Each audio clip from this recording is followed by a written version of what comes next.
ಆತ್ಮೀಯ ಸ್ನೇಹಿತರೆ, ತಮಗೆಲ್ಲರಿಗೂ ಕೂಡ ಅಥರ್ವ ಯೂಟ್ಯೂಬ್ ಚಾನಲ್ಗೆ ಸ್ವಾಗತ. ಸ್ನೇಹಿತರೆ, ಯಾರಾದರೂ ಮೊದಲ ಬಾರಿಗೆ ನಮ್ಮ ವಿಡಿಯೋ ನೋಡ್ತಾ ಇದ್ದರೆ ಸಬ್ಸ್ಕ್ರೈಬ್ ಮಾಡ್ಕೊಳ್ಳೋದನ್ನು ಮರಿಬೇಡಿ ಸ್ನೇಹಿತರೆ.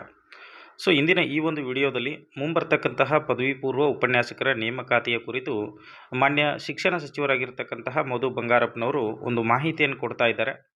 ನಿನ್ನೆ ದಿನ ತಾವೆಲ್ಲರೂ ಗಮನಿಸಿದಂತೆ PUC ಫಲಿತಾಂಶ ಅಂತಕ್ಕಂಥದ್ದು ಬಿಡುಗಡೆ ಆಗಿದೆ. ಈ PUC ಫಲಿತಾಂಶ ಅಂತಕ್ಕಂಥದ್ದು ತುಂಬಾ ಕುಸಿದೋಗಿದೆ. ಕಳೆದ ಬಾರಿಗಿಂತ ಈ ಬಾರಿ ನಾವು ಗಮನಿಸಿದಾಗ PUC ಫಲಿತಾಂಶದಲ್ಲಿ ತುಂಬಾ ವ್ಯತ್ಯಾಸಗಳು ಕಂಡು ಬರ್ತಾ ಇದೆ. ಹಾಗಾಗಿ ಇದಕ್ಕೆ ಮೂಲ ಕಾರಣ ಏನು ಅಂತಂದರೆ ಕಾಯಂ ಉಪನ್ಯಾಸಕರ ಒಂದು ಕೊರತೆ ಅಂತಕ್ಕಂಥದ್ದು ಅಂಥೇಳಿ ಅವರೇ ನಿನ್ನೆ ಪ್ರೆಸ್ ಮೀಟಲ್ಲಿ ಕೂಡ ಹೇಳಿದ್ದಾರೆ. ಮುಂಬರ್ತಕ್ಕಂತಹ ದಿನಮಾನಗಳಲ್ಲಿ ಉಪನ್ಯಾಸಕರ ನೇಮಕಾತಿಯನ್ನು ನಾವು ಮಾಡ್ತೀವಿ ಅಂಥೇಳಿ ಅವರು ತಿಳಿಸಿದ್ದಾರೆ. ಏನು 2017ರಲ್ಲಿ ಆದಂತಹ ನೋಟಿಫಿಕೇಷನ್ನೇ ಕೊನೆ. ಇಲ್ಲಿವರೆಗೂ ಕೂಡ ಸುಮಾರು 2025 ಅಂದರೆ ಇಲ್ಲಿವರೆಗೂ ಕೂಡ ಯಾವುದೇ ರೀತಿಯ ಪದವಿ ಪೂರ್ವ ಇಲಾಖೆಯಲ್ಲಿ ಖಾಲಿ ಇರತಕ್ಕಂತಹ ಉಪನ್ಯಾಸಕರ ನೇಮಕಾತಿ ಅಂತಕ್ಕಂಥದ್ದು ನಡೆದಿಲ್ಲ. ಹಾಗಾಗಿ ಇದು ಕೂಡ ಒಂದು ಮೂಲ ಕಾರಣ ಆಗಿರ್ಬೋದು ಅಂಥೇಳಿ ಅವರು ನಿನ್ನೆ ದಿನ ಪ್ರೆಸ್ ಮೀಟಲ್ಲಿ ಕೂಡ ಹೇಳಿದ್ದಾರೆ. ಕಾಯಂ ಉಪನ್ಯಾಸಕರ ಕೊರತೆ ಕಡಿಮೆ ಮಾಡಲು ಶೀಘ್ರದಲ್ಲಿಯೇ ನೇಮಕಾತಿ ನಡೆಸುತ್ತೇವೆ. ಜೊತೆಗೆ ಹೇಳ್ತಾ ಇದ್ದಾರೆ, ಅತಿಥಿ ಉಪನ್ಯಾಸಕರಿಂದ ಹೆಚ್ಚಿನ ಗುಣಮಟ್ಟದ ಶಿಕ್ಷಣವನ್ನು ನಿರೀಕ್ಷಿಸಲು ಸಾಧ್ಯವಿಲ್ಲ. ಈ ಅತಿಥಿ ಉಪನ್ಯಾಸಕರ ನೇಮಕಾತಿಯನ್ನು ಕೈಬಿಟ್ಟು ಕಾಯಂ ಉಪನ್ಯಾಸಕರ ನೇಮಕಾತಿಗೆ ನಾವು ಹೆಚ್ಚಿನ ಒತ್ತನ್ನು ಕೊಡ್ತೀವಿ ಅಂಥೇಳಿ ಈ ಒಂದು ಪ್ರೆಸ್ ಮೀಟಲ್ಲಿ ಕೂಡ ಹೇಳಿದ್ದಾರೆ.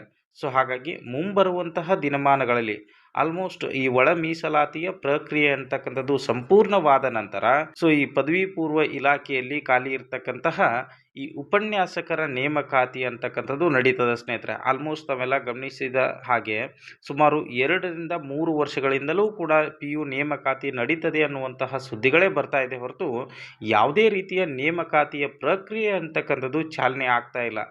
ಎಲ್ಲ ಸಚಿವರು ಕೂಡ ಇದೇ ಒಂದು ಆಶ್ವಾಸನೆಯನ್ನು ಕೊಡ್ತಾ ಬಂದಿದ್ದಾರೆ. ಬಟ್ ಇವಾಗಲೂ ಕೂಡ ಇದೇ ಆಶ್ವಾಸನೆಯನ್ನು ಕೊಡ್ತಾ ಇದ್ದಾರೆ.